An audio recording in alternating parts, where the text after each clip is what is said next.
OR Media present Audio Articles, Culture Corner series.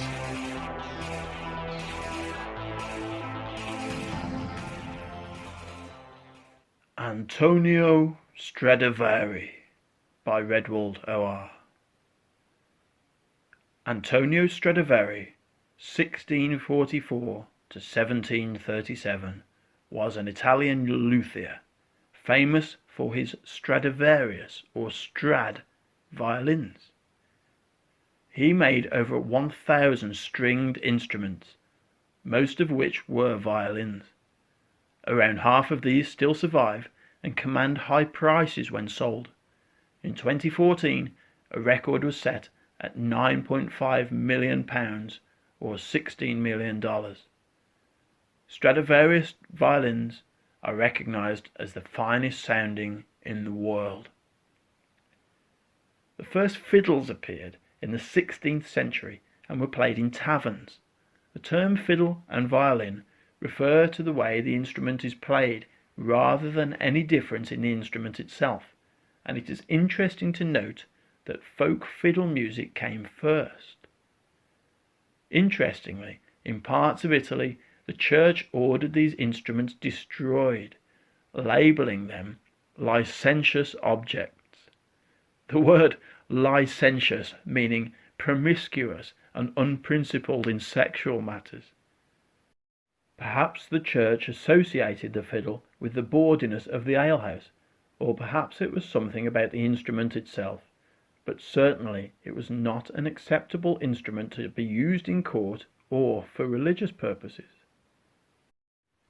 The violin was not formally accepted by the upper classes until Catherine de' Medici, one of the most powerful women in Renaissance Europe, fell in love with the instrument and ordered a set of 38 violins to be made in Cremona by Andrea Amati, 1505 till 1577, who is credited with the making of the first instruments of the violin family which we recognize today. Andrea Amati and his family dominated their profession for 100 years, and it is possible that Antonio Stradavari was a student of Amati.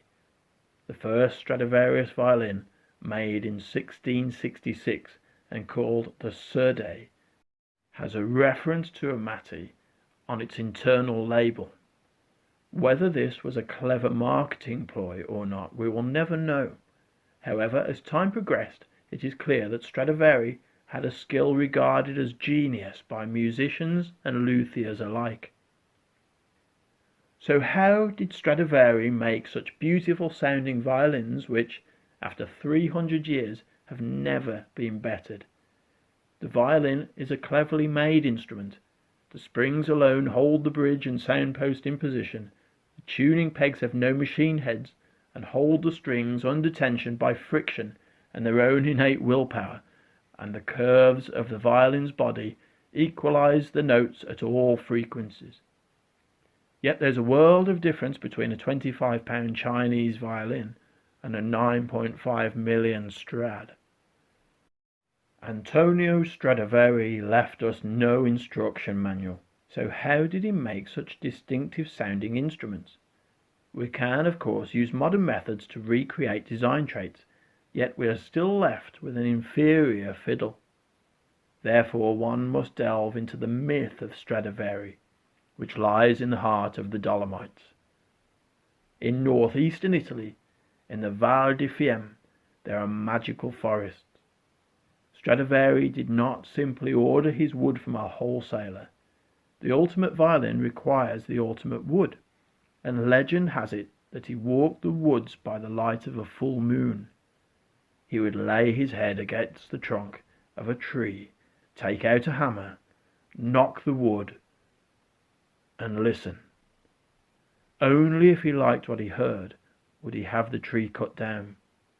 Here are the words of Marcello Mazzucci, retired forest warden of the Val di Fiemme, a poet and a tree whisperer. He says, "The sun shines through the woods, creating a play of light and shadow and an infinite silence, and in this silence the musical trees grow. The great liutai were able to get inside the soul of the trees. There is science and there are emotions. We have to put all of that together to make beautiful music. Beautiful music which is the daughter of three artists: nature, the liutai, and the maestro.